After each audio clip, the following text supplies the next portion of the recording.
বাগেরহাটে 4টি আসন থেকে একটি কমিয়ে নির্বাচন কমিশনের গেজেট অবৈধ ঘোষণা করেছে হাইকোর্ট। 4টি সংসদীয় আসনই বহালের নির্দেশ দিয়েছে আদালত। বিচারপতি শশাঙ্ক শেখর সরকার ও বিচারপতি ফয়সাল হাসান আরিফের দ্বৈত বেঞ্চ এ রায় দিয়েছে।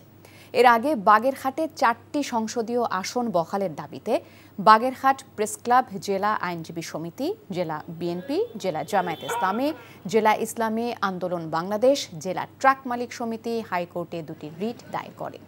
গত 16 সেপ্টেম্বর বাগেরহাটে 4টি সংসদীয় আসন বহাল করতে কেন নির্দেশনা দেওয়া হবে না জানতে চেয়ে রুল জারি করেছিল আদালত। ত্রয়োদশ জাতীয় নির্বাচন সামনে রেখে গত 4 সেপ্টেম্বর চূড়ান্ত গেজেট প্রকাশ করে নির্বাচন কমিশন। এতে 4টি আসন থেকে কমিয়ে বাগেরহাটকে 3 আসনে ভাগ করা হয়। সেটা আইনের ব্যত্যয় ঘটিয়ে দিয়েছেন। সুতরাং আদালত এর স্যাটিসফাইড করে বাগেরহাটে 4টি সিট পুনর্বহালের জন্য আদেশ প্রদান করেছেন। 4 বাতিল করেছিল নির্বাচনী আসন 98 এবং 198কে যোগ করেছিল গাজীপুরে। সে 198টিকে এলিমিনেট করে 90 সিট আসন সংখ্যা 98 যেটা সেটাকে পুনর্বহাল করা হয়েছে।